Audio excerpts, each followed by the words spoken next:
भारतवर्ष विराट हो करके हिमालय से लेकर के कन्याकुमारी तक और आसाम से लेकर के अब तो पंजाब तक ही कहना पड़ेगा, नहीं किसी दिन तो दर्रा, बोलन, खेर, ईरान, इराक, तिब्बत, ये सब भारत के ही अपने अंतर्वर्ती प्रदेश थे। Indonesia, Indo China, Burma.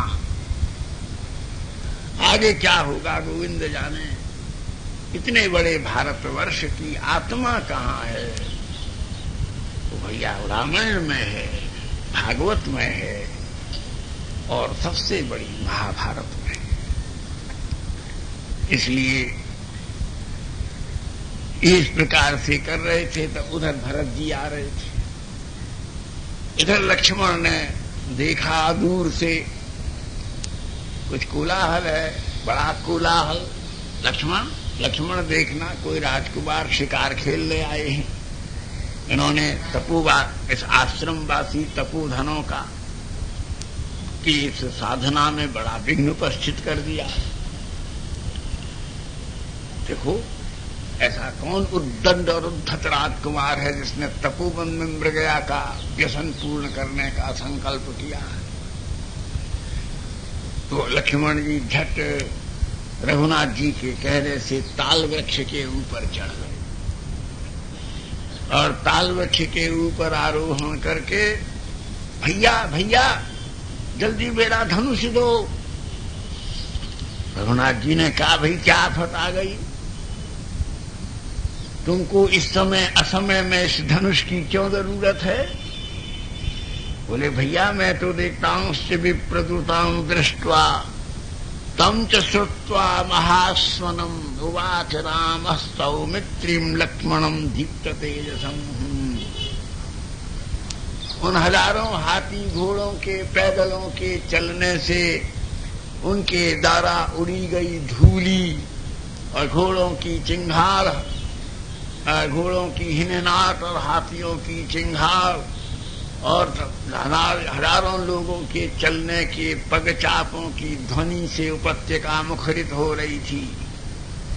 और उन्होंने ताल वृक्ष को गगन तक लहराते हुए अवलोकन किया।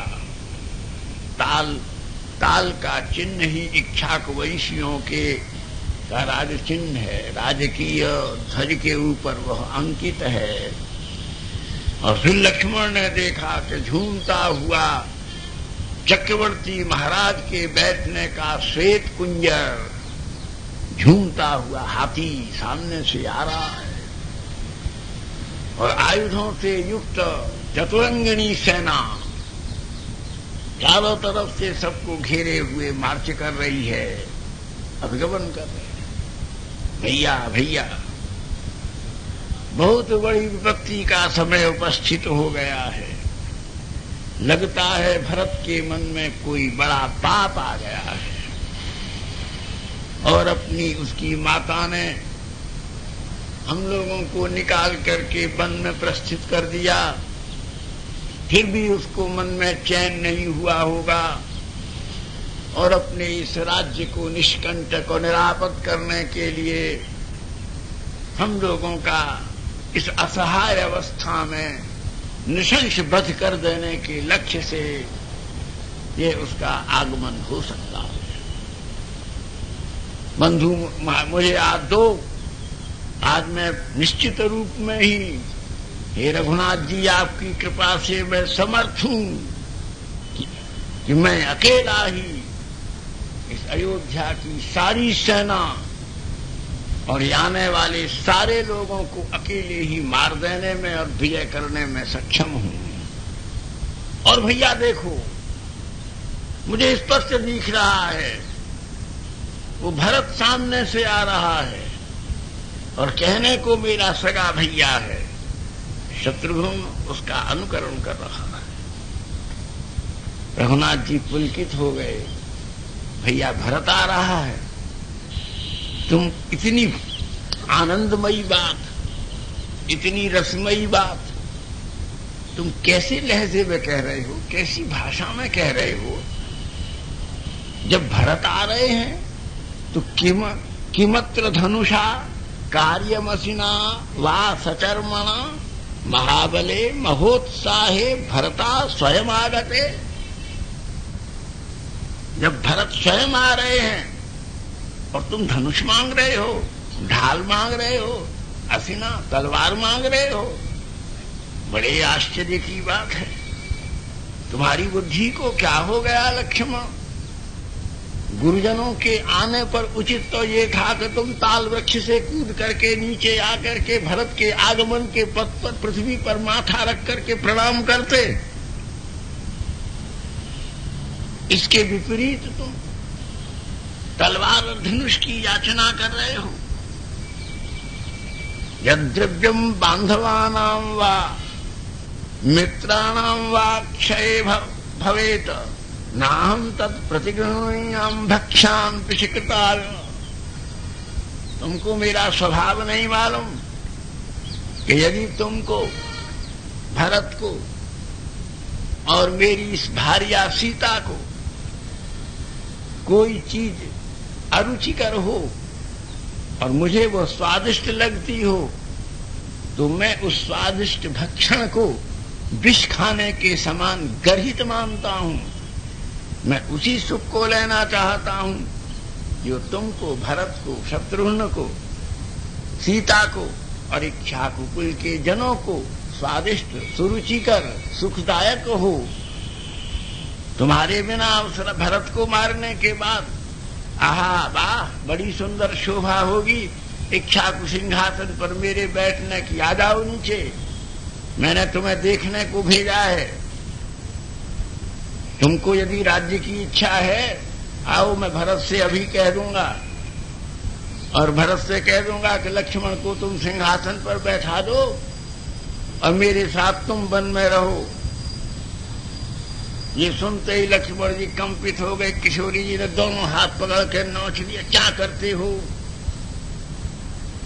तुमको क्या हो गया?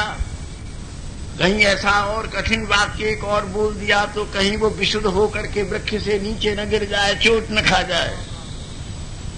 अब चुप भी करो। बोले सीते, गुरुजन के साथ रहने का एक ही फायदा है। रघुनाथ जी कहते हैं चाहे कितने भी बड़े हों, लेकिन अगर कोई गुरुजन साथ में है और अनुयायी पुत्र या शिष्य कोई गलती करता हो तो मुलायजा करके गुरु को मीठी मीठी चापलूसी की बात नहीं करनी चाहिए। शिष्य को आगे न करने के लिए सावधान करना चाहिए और उस किए हुए का तुरंत पाप मार्जन हो जाए, इसके लिए शासन करना चाहिए। अगर गुरु ऐसा नहीं करता है तो अपने शिष्य के साथ अधर्म और अन्याय करता है। मैंने इन शब्दों के द्वारा लक्ष्मण के मन में मनस्ताप की स्थिति उत्पन्न कर दी, क्योंकि सबसे बड़े अपराधों में बड़ा अपराध क्या है? बड़े बड़े अपराध हैं, स्त्री हत्या, बालक हत्या, गुरु हत्या, गौ हत्या और भी बहुत बड़े बड़े दुरंत अपराध हैं। लेकिन शास्त्रकार पुकार पुकार कर कहते हैं कि अपराधों में सबसे बड़ा अपराध है महदपराध, महापुरुषों के प्रति किया गया अपराध। इस अपराध का कोई पश्चाताप नहीं है, परिहार नहीं है, परिष्कार नहीं है। इसलिए महाराज इस अपराध से बचो। एक वृंदावन में बड़ा सुंदर इसके लिए श्लोक है, लेकिन उसमें बड़ा समय लग जाएगा, इसलिए नहीं छेड़ते। नहीं तो अनुल्लिख्यानन्तानपि सदपराधान् मधुपते महाप्रेमाविष्टस्तव परमदेयं विमशति तवैकं श्रीराधे गृणत इनामृतरसं महिम्नः कः सीमा स्पृशति तव दास्यैकमनसाम्। ये महद अपराध के परिहार का प्रसंग है। मूर्धन्य अपराध माना है। और महाराज इसलिए ये लक्ष्मण का मैंने इससे, नहीं तो ये अपराध अभी तो बीज था, और यदि मैं उपेक्षा कर दूंगा तो ये पेड़ बन जाएगा, और बड़ के बड़े पेड़ को जितना भी नीचे खोदते जाओगे उसकी जड़ें पाताल तक रहती हैं। अपराध की जड़ें पाताल तक रहती हैं, जिनको खोदने पर भी निकाला नहीं जा सकता। और वो फिर पेड़ काट भी दोगे तो फिर वो नया पेड़ बन जाए। इसलिए भैया लक्ष्मण जी धीरे धीरे बड़े, भैया आपने ये कैसी बात कर दी, मुझको राज्य की इच्छा, भैया रो गए, आंसू आ गए, ये कदापि संभव नहीं। मैं तो आपकी अति ममता में, अति स्नेह में, मेरा ये अपना आत्म दौर्बल्य है कि मैं आपकी निंदा, आपका दुख, आपका विरोध किसी भी कीमत पर जीवन में सहन नहीं कर सकता। भैया मेरे प्राणों में उतावलापन आता है कि यदि कोई आपकी इतनी सी अवज्ञा करे तो या तो मैं उसके प्राण ले लूं या अपने प्राण तुम्हारे चरणों में समर्पित कर दूं। इसलिए मैं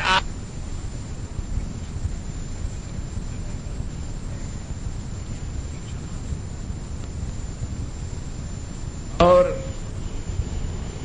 हम ये अवश्यमेव, मुझे लगता है कि यदि और कोई शायद स्नेहवशात भैया पिताजी ना आ रहे हों, यह भी हो सकता है, और सम्राट मिलने के लिए आएंगे तो उनके आने का यही रूप होता है। और यदि पिताजी नहीं आ रहे होंगे तो शायद अपने मातृकृत अपराध के लिए भरत के मन में ही दुख उत्पन्न हुआ हो और वो उसके परिवारजन परिहार के लिए आ रहे हों। रघुनाथ जी ने कहा ठीक है, जो हो,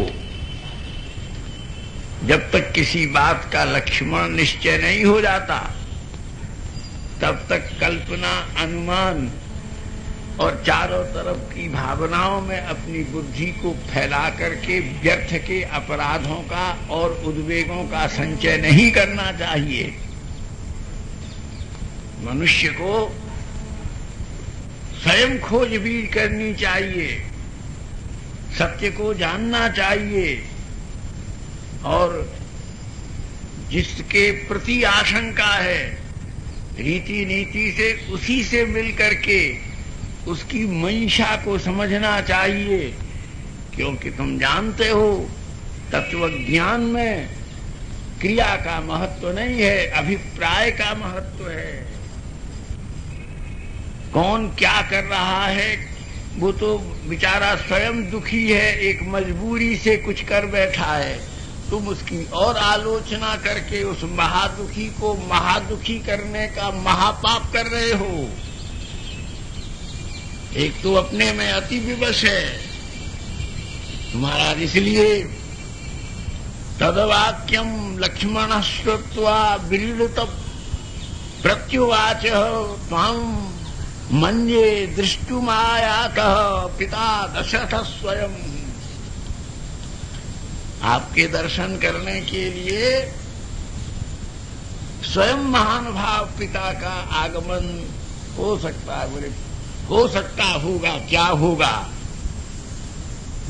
ऐसी कल्पना भी मत करो जिसके कारण से मिथ्याभास दोष दूषण पैदा कर।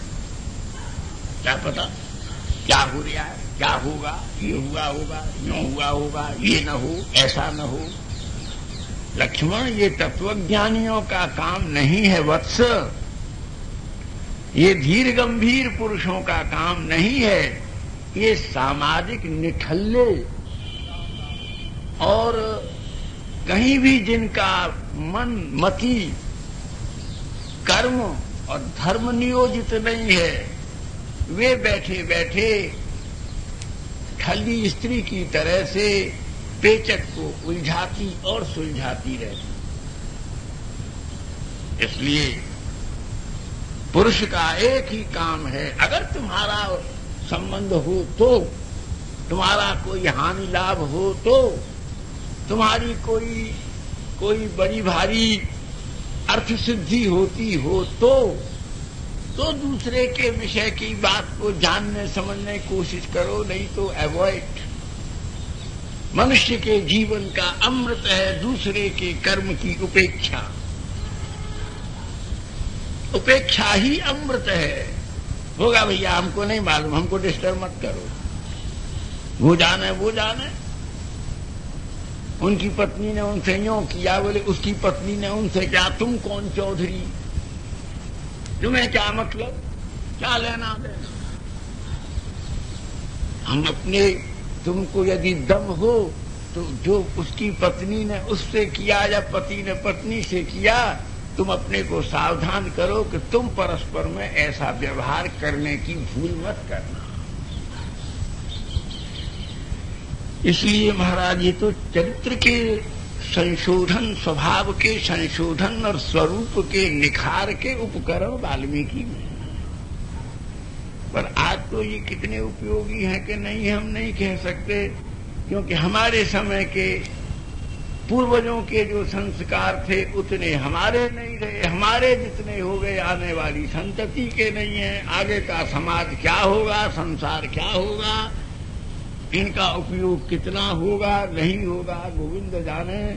लेकिन जिनको विवेक है वो अपने में समिट जाओ, अपने रस का आस्वादन करो, अपने जनों को केवल उस ज्ञान का दीपक जला करके रख दो जिससे वो ठोकर न खाएं, और अपने अपने पथ पर बढ़ते चले जाएं। इस प्रकार जब कहा तो महाराज, निरीक्ष्य समूहूर्तम तू ददर्श भरतो गुरुम् उटजे राममासीनं जटामण्डलधारिणम् कृष्णाजिनधरं तं तु चीरबल्कलवाससं ददर्श राममासीनम् अभितप्पावकोपमम्। उधर श्री भरतलाल जी बड़ी तीव्रता से आ रहे थे। सीता जी से रघुनाथ जी ने कहा कि देखो भरत आ जाएंगे तब हो जाएंगे, फिर हम लोग बातचीत में लग जाएंगे।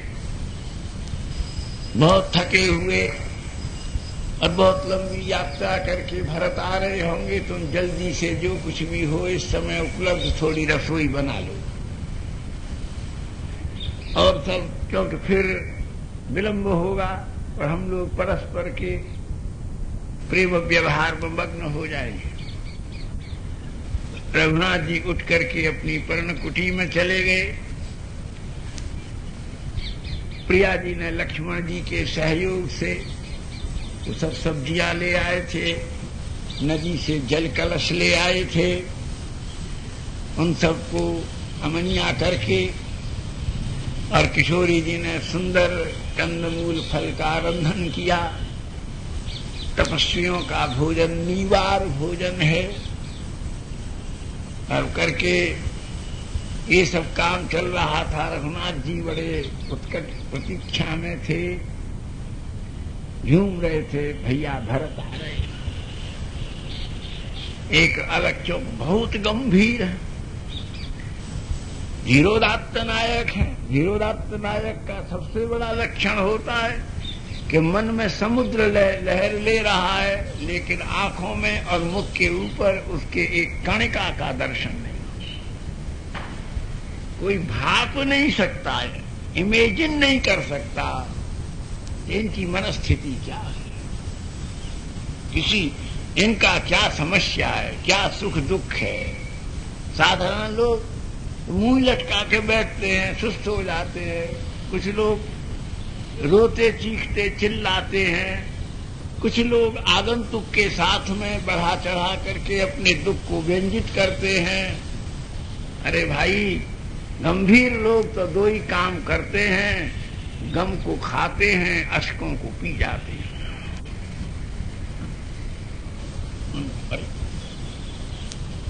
महाराज, वे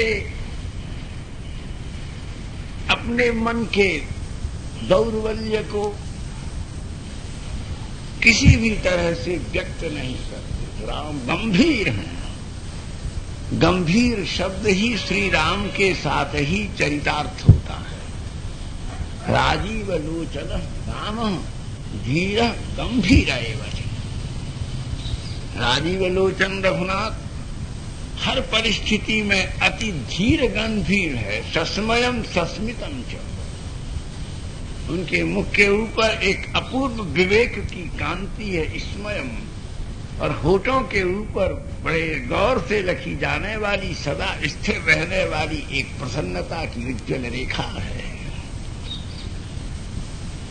उनके ललाट के ऊपर बिजली की तरह कौंधती हुई लोक के संपूर्ण आपत्ति दिशाओं को प्रकाशित करने वाली ज्योति रेखा है, और सब जलते हुए तपते हुए जीवन को शांति देने वाली करुणा की अजस्र धारा उनके नेत्र कोर के ऊपर तरंगायित है। रघुनाथ जी का मंगलमय स्वरूप। सामने की भित्ति के ऊपर तलवार लगी हुई थी, और उनमें एक तरफ दो तरफ खड़ग लटके हुए थे। बीच में सुंदर इक्ष्वाकुवंशियों की परंपरा से सुदृढ़ एक चंद्राकृत ढाल लगी हुई थी। ऊपर और नीचे लक्ष्मण और श्री रघुनाथ जी का अक्षय तूणीर था, और पार्श्व में दोनों भैयाओं के धनुष प्रत्यंचा निरूपित, यानी बिना प्रत्यंचा के धनुष लटके हुए थे। और रघुनाथ जी द्वार की ओर पीठ किए हुए किशोरी जी की ओर मुख किए हुए बैठे थे, और किशोरी जी सामने रंधन क्रिया करने की मुद्रा में द्वार की ओर अपना शुभानन किए हुए बैठी थी। यही वेदांत की स्थिति है। क्योंकि संसार में देखो, अधर्म जो है ये भगवान की पीठ है। भागवत में जहां ठाकुर जी के स्वरूप का वर्णन किया गया है, वहां अधर्म को भगवान की पीठ माना है। जगत के जीव चाहे विवश होकर के अनजाने अनेक प्रकार के अपराध कर रहे हैं। क्यों?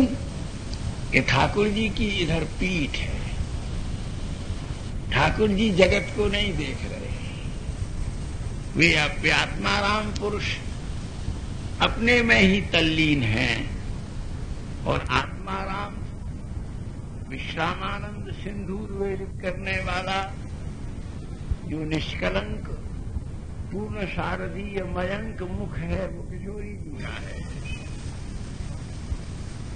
प्रिया के निष्कलंक मयंक मुख की किरणों से समाधि वेद्य पुरुषोत्तम रघुनाथ के निजानंद महासिंधु में जो तरंगा उत्पन्न होती हैं, उन्हीं तरंगों के सीकर रूप जो निजास्वादन है, उसमें निरंतर निरत रहने के कारण रघुनाथ जागतिक प्रपंच के दर्शन करने में विमुख रहते हैं। ये वेदांत की स्थिति है। लेकिन मातृत्व प्रधान होने के कारण और वात्सल्य स्नुत स्वभाव होने के कारण अपने जनों के प्रति सहज रूप में करुणा कातरा जननी के भाव विलास से संयुक्त दीप्तिमंत श्री प्रिया जी का जो एक सहज करुणोद भाव है, उसकी विवशता से वे ही वैकुंठ के करुणा गवाक्य से इस जागतिक दुखित जीव का अवलोकन कर रहे हैं। वे ही जब दुखी को देखती हैं, तब माननीय होकर के रघुनाथ जी को उन्मुख करती हैं, जाओ मुझसे उनका दुख नहीं देखा जाता। तुम उस दुर्दांत दुर्गति प्राप्त दुस्सह दुख सहन करते हुए जीव पर अनुपायनी अनुकंपा करके करुणा संपाते दुख के कारणभूत दारिद्र्य कारणभूति को विनष्ट करके उनके ऊपर कृपा करो। तब प्रिया प्रेरित भगवान जब जागतिक जीव के कल्याण के लिए मंगल के लिए जब धरा पर आते हैं तो यही प्रिया प्रेषित धरा स्थित भगवान को उनका अवतार कहा जाता है। अवतारम अवरोहम, प्रिया जी के द्वारा विवश किए गए वैकुंठ से बाहर धरती पर भगवान का समभूमिकत्व प्राप्ति का जो योग है वह भगवान का अवतार है, इत्यवतरणम। तो इसी प्रकार से श्री रघुनाथ जी बैठे हुए हैं और सामने प्रिया जी का मुख है तो भरतलाल जी शत्रुघ्न जी के संग दौड़े हुए विभल बिखरे हुई अलकावली, सूखे हुए बिंबाधर, अत्यंत आकुल व्याकुल तरल दोनों नेत्र, मुरझाए हुए गंडस्थल और उनके अत्यंत विप्रसारित अन्वेषणा कातर बाहुयुग्म उनको टेकते हुए पत्थरों की चुभन पीड़ा की ओर ध्यान न देते हुए विफलायत भरत का आरोहण किशोरी जी ने अवलोकन किया। वे चढ़ रहे थे, तभी उन्होंने कहा भरत, और ये भरत जी आ गए। तब ये सुनते ही रघुनाथ जी ने एकदम उठ करके खड़े हुए और तब अपनी ओर आने के लिए उत्सुक और उद्यत रघुनाथ जी को निरीक्ष समुहूर्तम तू ददर्श भरतो गुरु, अपने उन परम गुरु प्राण प्रिय रघुनाथ जी को भरत जी ने अपनी ओर आने की उत्कंठा से संयुक्त विलसित मुख कांति से युक्त अवलोकन किया। उठ गए उस पर्णकुटी में जो अभी आसीन थे, अब उत्थित हुए,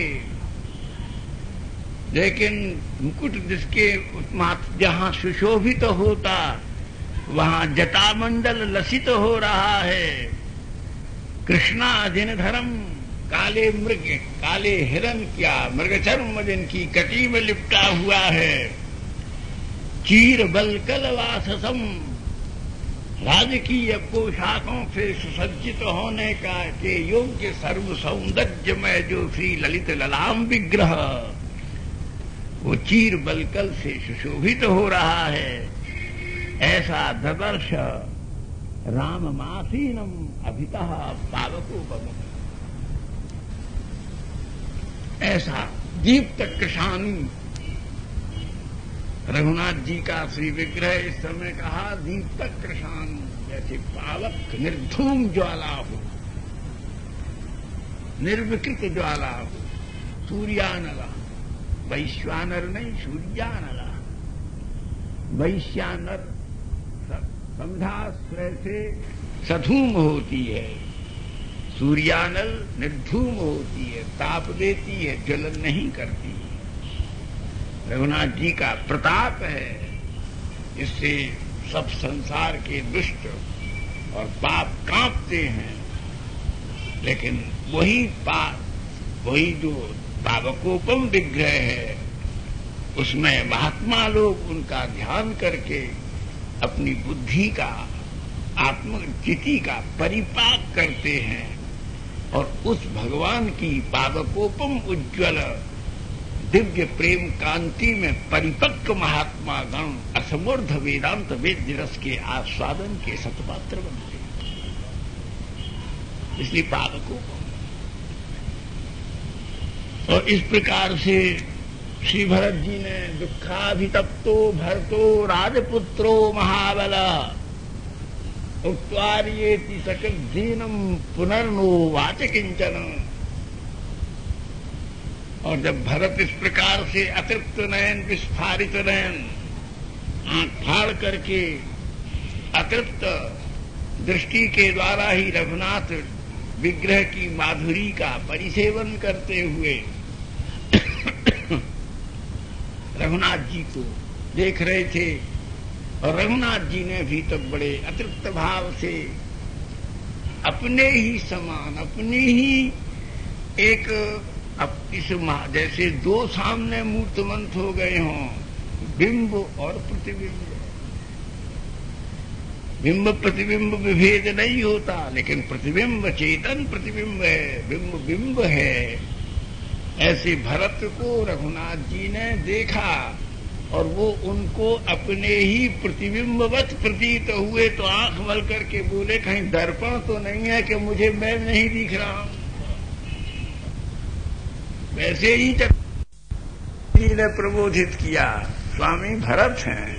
और तब एकदम चौंक करके, अब भरत छोटा भैया है, रघुनाथ जी ज्येष्ठ बंधु हैं, लेकिन भगवान छोटे पड़ गए हैं भरत के प्रेम के आगे। विराट ब्रह्म लघु हो जाता है, बलि के प्रेम के आगे त्रिविक्रम वामन हो गए हैं। अब रघुनाथ जी भरत के उस त्यागमय प्रेममय रसमय स्वरूप को ज्येष्ठत्व की मर्यादा के कारण से प्रणत होकर के कैसे प्रणाम करें, इसका रास्ता खोज रहे थे। तभी रघुनाथ जी को रास्ता दे दिया। किसने? बोले कुटी के छोटे द्वार में। उस पर्णकुटी का जो लघु द्वार था, वो लघु द्वार इस समय रघुनाथ जी को बड़ा प्रिय लगा, क्योंकि वैसे तो दरवाजे में से निकलने के लिए झुकना पड़ता, लेकिन इस समय रघुनाथ जी को भरत के आगे झुकने में उस ब्याज को प्राप्त करके अपार आनंद हुआ। और इसी निमित्त से उन्होंने भरत के उस महान राग को नमन कर दिया। और रघुनाथ जी भरत की ओर आजानुलंबित बाहु दुशुंड भुज जैसे आगे बढ़ करके किसी सरोवर की नील कमल संहिता जैसे लंबे लंबे मृणाल वाले नील कमल परस्पर में उलझ करके और एक बड़े स्तबक के रूप में अवरुंधित हो गए हैं, मधुप्रतियों से आवृत। ऐसे ही मृणाल संयुक्त नील कमल संहिता सदृश और अनंत मधुकरों की प्रेम वृत्तियों के आनर्तन के परिणाम से आंखों के आंसुओं के बिंदु मानो उस नील कमल गर्भ के उछले हुए मकरंद के सौरभित कणों के समान रघुनाथ जी को इतना आकर्षित करने लगे कि भगवान दौड़ करके श्री राम ने अपनी हस्तशुंड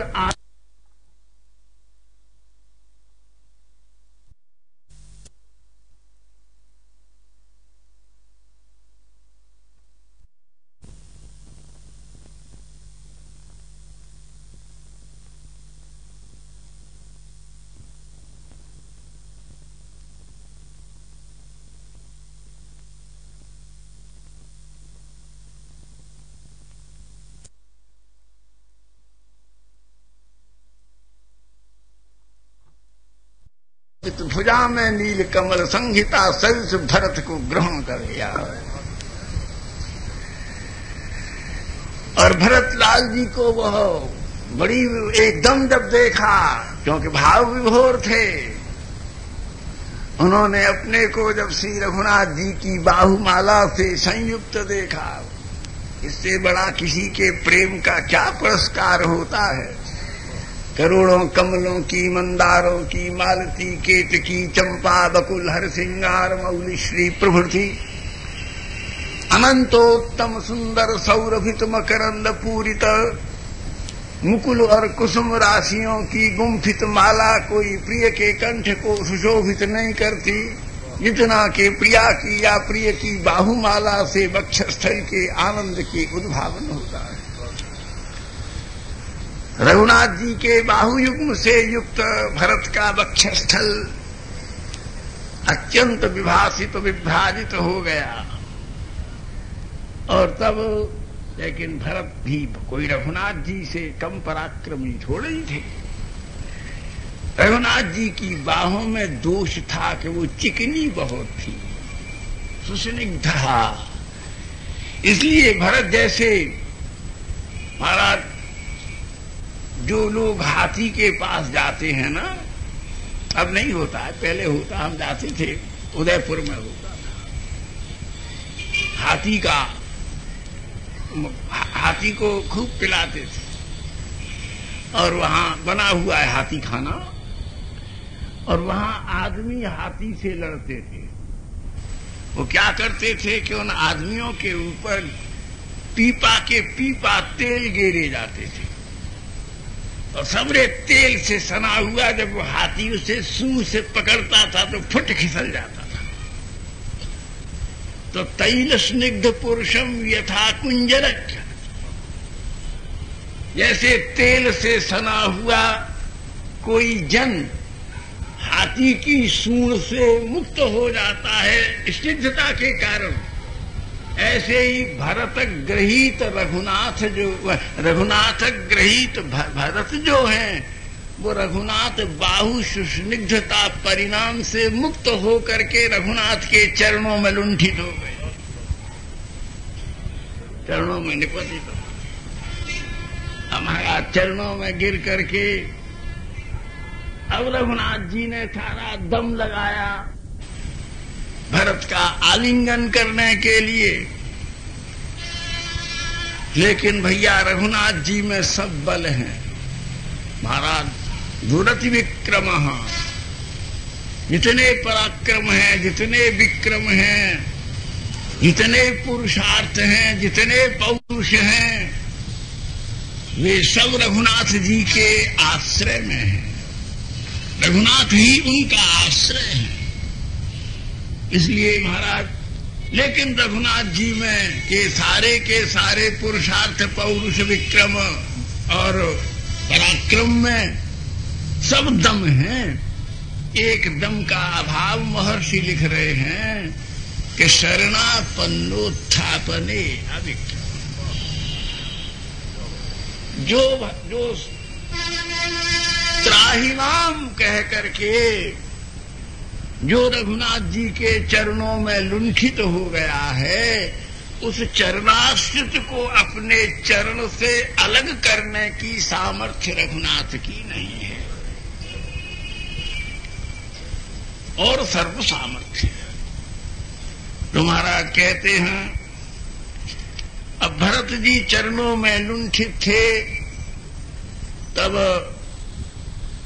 फिर रघुनाथ जी ने भरत जी से याचना की कि तुम अपना ही सुख लिए जा रहे हो, मेरा प्राण तुम्हारे आलिंगन के लिए तरस रहा है। तुम मेरी बाहों में आकर के अपने सौरभित ललाट को सूंघने का और अपने ललित मसण विग्रह के आश्लेष का के आनंद से मुझे क्यों वंचित कर रहे हो? अब जैसे प्रेम में जहां दृढ़ाश्लेष की एक अपूर्वता है, सरस जन जानते हैं कि उस समय प्रियानुनय शैथिल्य भी उसका अलंकार है। तदश्लक्ष श्री भरतलाल जी ने अपना श्री विग्रह शिथिल कर दिया, और तब सरलता से रघुनाथ ने अपनी बाहु युग्म पर उठा करके भरत का बहुत देर गाढ़ा लिंगन किया, और रघुनाथ जी मदविघूर्णित हो गए। बार बार उनके ललाट को सूंघने लगे और उसे चुंबित करते रहे, और फिर अपनी दोनों भुजाओं से भरत को अपने से अलग करके और फिर एक टक उसके मुख का अवलोकन करते थे, और फिर उसको हृदय से आलिंगन कर लेना ही ब्रह्मैक्य जो है तादात्म्य तद्भूति में अपार्थक्य की को निवृत्त करके जो उसका आलिंगन है ये ज्ञान है। लेकिन भक्ति क्या है? अति मिले हुए को झटके से अलग करके उसका आस्वादन करना। भगवान इसलिए नहीं दिख रहे बंधुओं, ये बहुत एक बात समझने की है। हमको भगवान का दर्शन नहीं हो रहा। क्यों?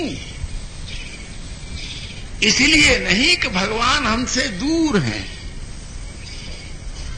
इसलिए नहीं, हमको मुख नहीं दिख रहा क्योंकि उसको आलिंगन से हमने जकड़ लिया है, बहुत निकट हो गया।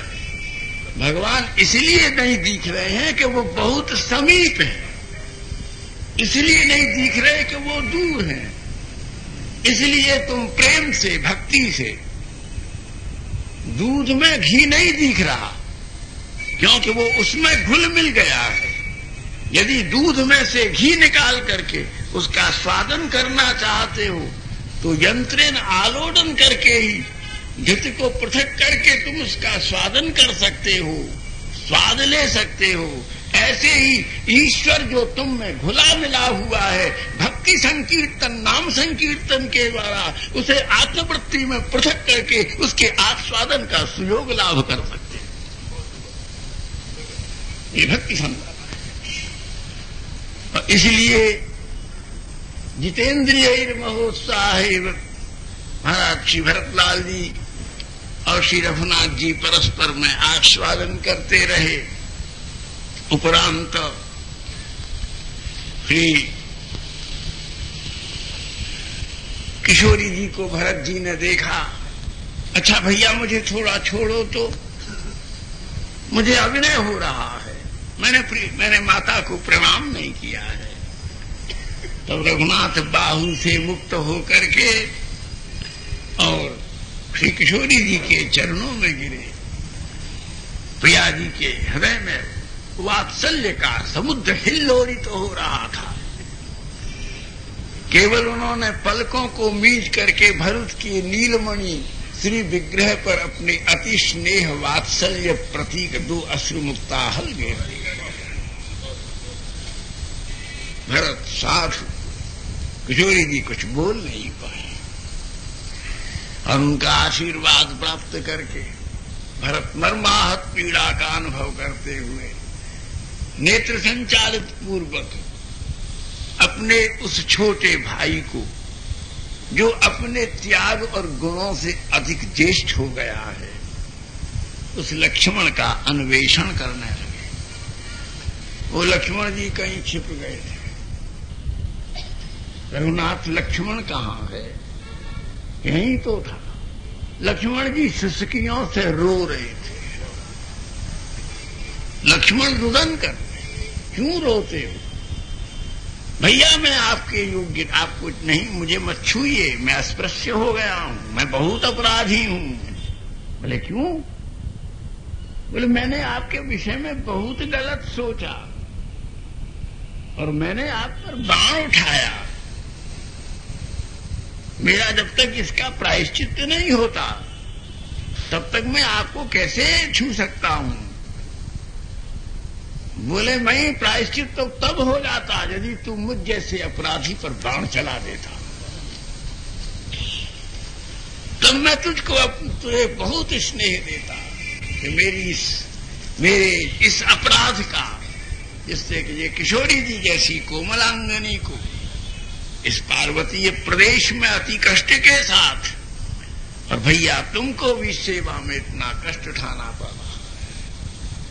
और ये कह करके रुदन करते हुए दौड़ करके भरत जी ने पकड़ करके लक्ष्मण जी का बहुत आलिंगन किया, चुम्बन किया और कहा कि तुम कैसे लक्ष्मण, तुम्हारे नाम से, तुम्हारे दर्शन से अपराधों में भगदड़ मच जाती है।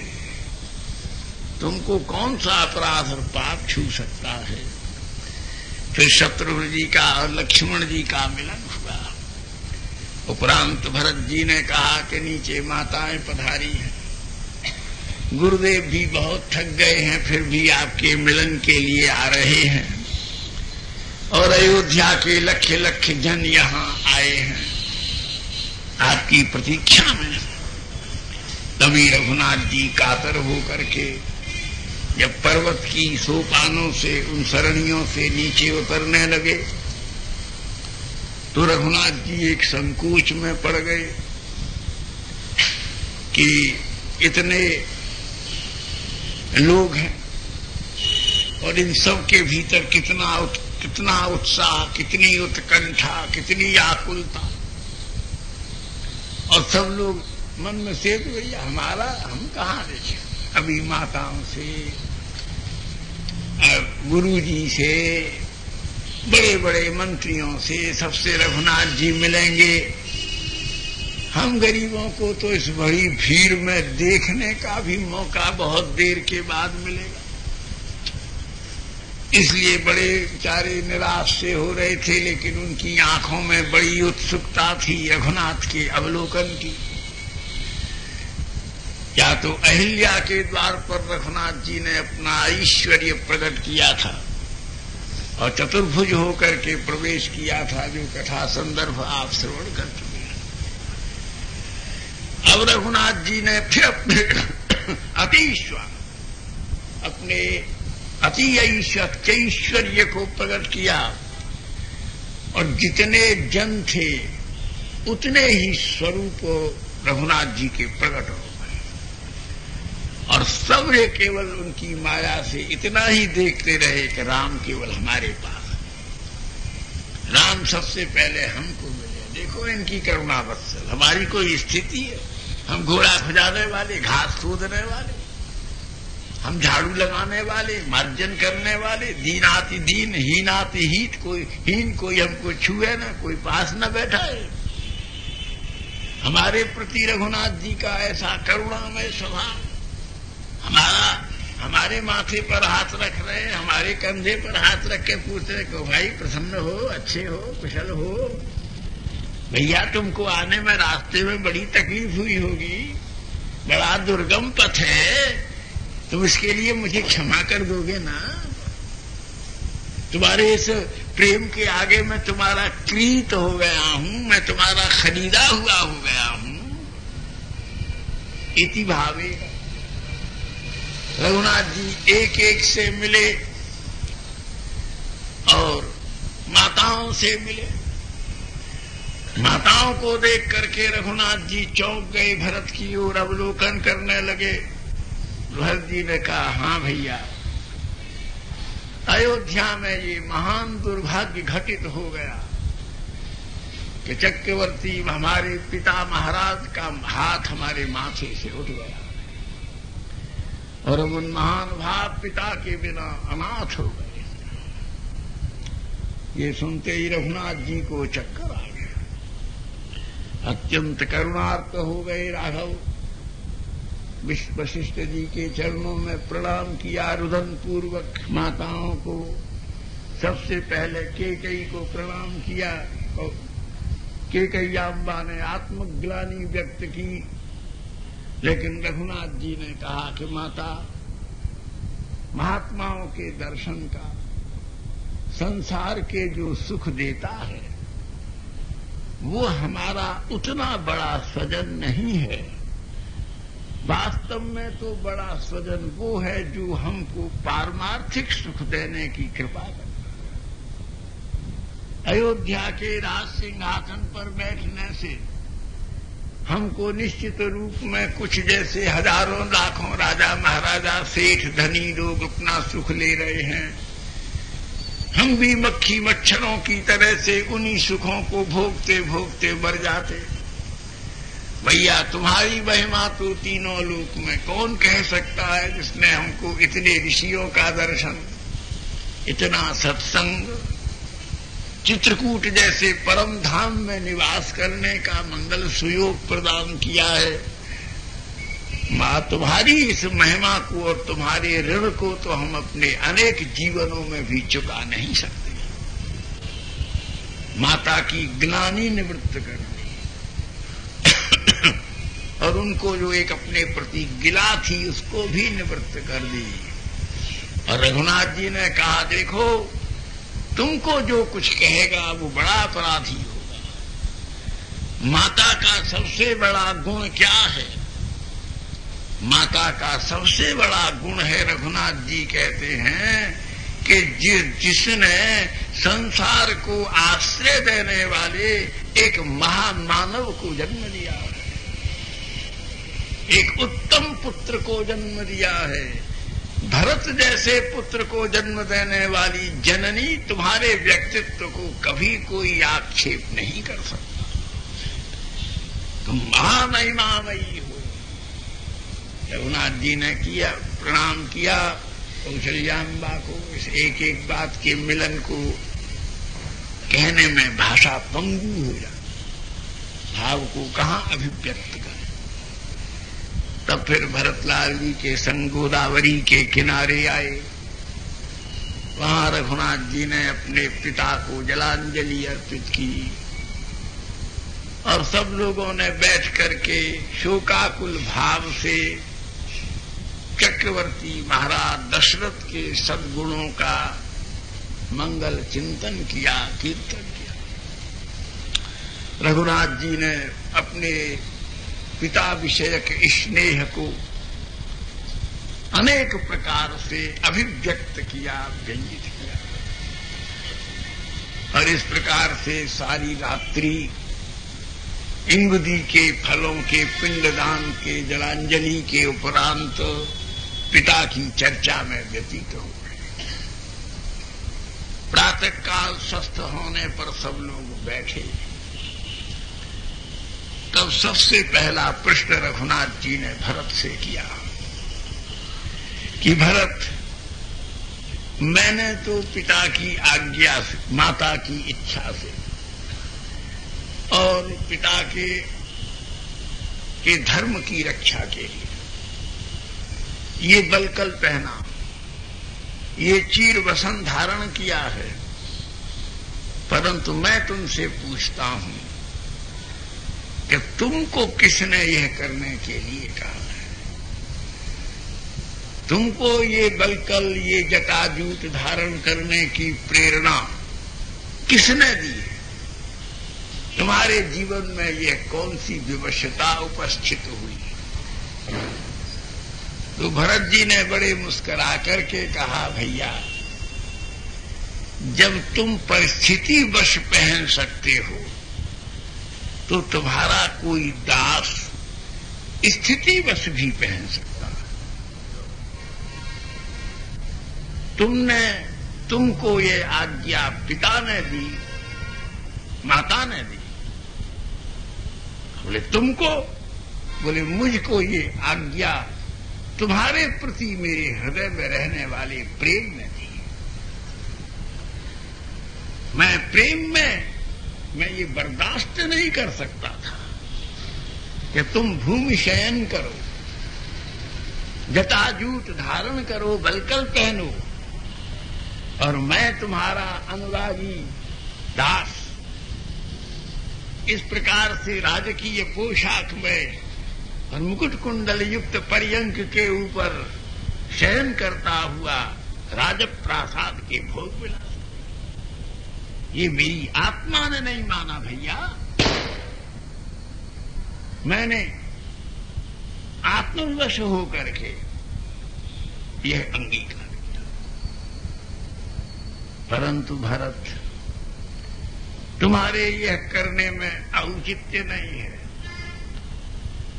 तुमको कम से कम माताओं से या मुझसे इस विषय में अनुज्ञा तो प्राप्त करनी चाहिए थी।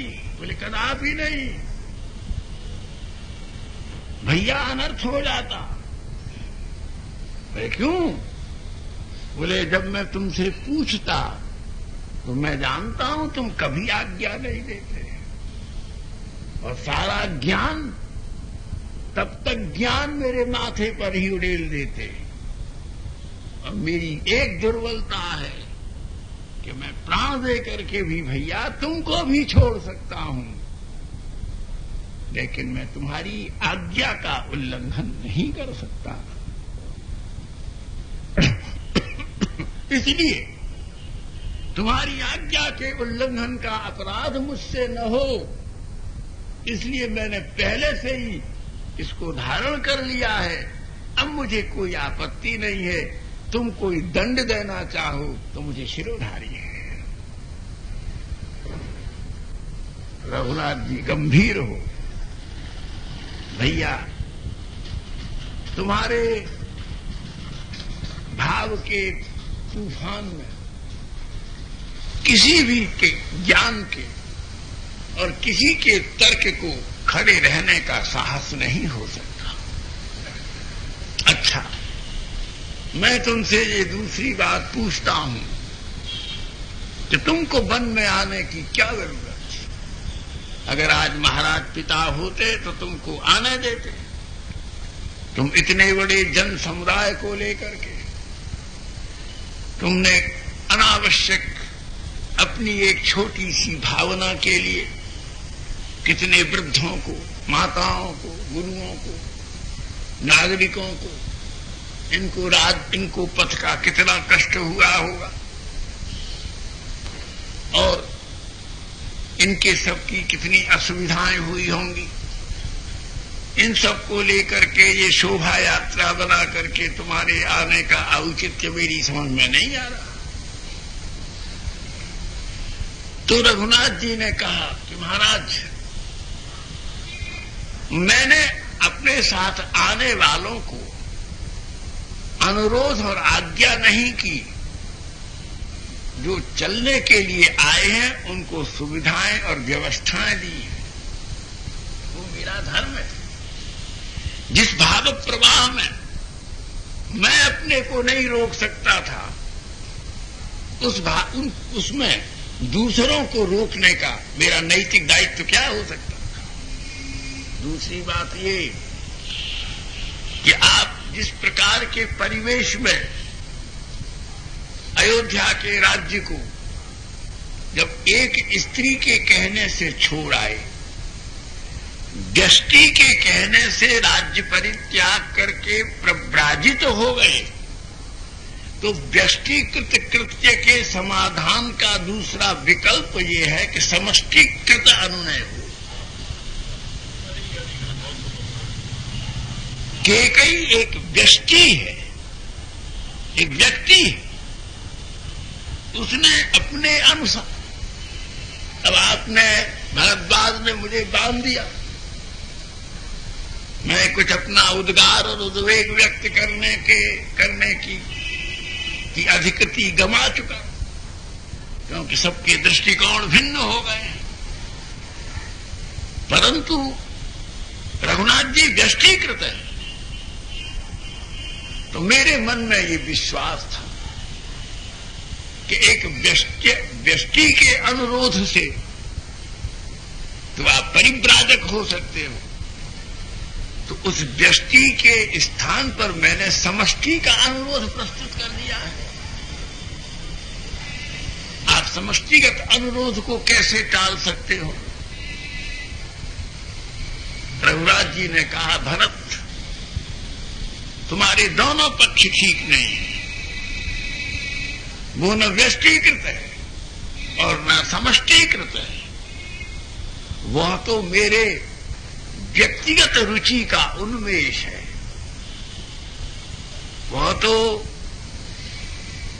उचित अनुचित का प्रश्न नहीं है, प्रश्न धर्म अधर्म का नहीं है, प्रश्न न्याय अन्याय का नहीं है, प्रश्न माता पिता का नहीं है। भरत, विराट होकर के सोचो, पिता व्यष्टि है। अगर तुम व्यष्टि समष्टि की बात करते हो तो पिता व्यष्टि है, लेकिन पिता के द्वारा पालन होने वाला धर्म ही समष्टि है, क्योंकि समष्टि धर्म का संबंध महत लोग, बड़े लोग जिस धर्म का पालन करेंगे उसी को आदर्श मान करके और आने वाली पीढ़ियां अनुकरण करेंगे। इसलिए धर्म का संबंध व्यष्टिभूत होने पर भी समष्टि के संदर्भ से वह समष्टिभूत होता है। इसलिए पिता की व्यष्टि और माता की व्यष्टि की बात मत कहो। पिता के धर्म में के कारण से इक्ष्वाकुवंशियों का परंपरा समृद्ध समष्टिभूत धर्म है। इसके पालन के लिए मैं इक्ष्वाकु साम्राज्य को छोड़ करके आया हूं। और मेरी रुचि, मुझे वन में आने की अपनी रुचि है। पिताजी ने जब राज्य देने की बात कही थी तो भगवान वशिष्ठ से पूछो मैं कितना दुखी और कितना विवश था और किस दबाव में आकर के और प्रभाव में आकर के मैंने युवराज होना स्वीकार किया था। आप वशिष्ठ से पूछो। लेकिन आज जब मैया ने, मेरी मैया ने, ये कहीं तुम्हारी मैया नहीं है, तुम कौशल्याम तो विनिश्चित हो, और जब तुम त्याग चुके हो तो मैं कौशल्या को अपनी पूर्ण मैया नहीं, मैं कैकेयी को ही अपनी पूर्ण अम्मा मानता हूं। एक मैया ने मेरी रुचि को देख करके मेरे वनवास की जो व्यवस्था कराई है, मैं उसका कृतज्ञ हूं। इसमें न उसमें मातृदोष है न पिता का दोष है। जब मैं वन में घर से चला था तो इसके प्रमाण भी भगवान वशिष्ठ हैं कि चलने के समय, युवराज बनने के समय मेरे मुख की मुद्रा पर कितना उल्लास था और वनगमन के समय आनंद की कितनी उर्मियां थी।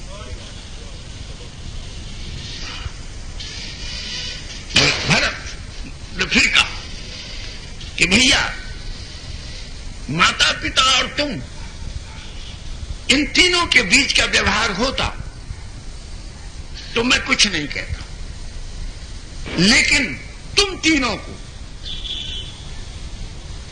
क्या पॉइंट दे रहे, तुम तीनों को मुझ भरत को बीच में फंसाने का क्या अधिकार था?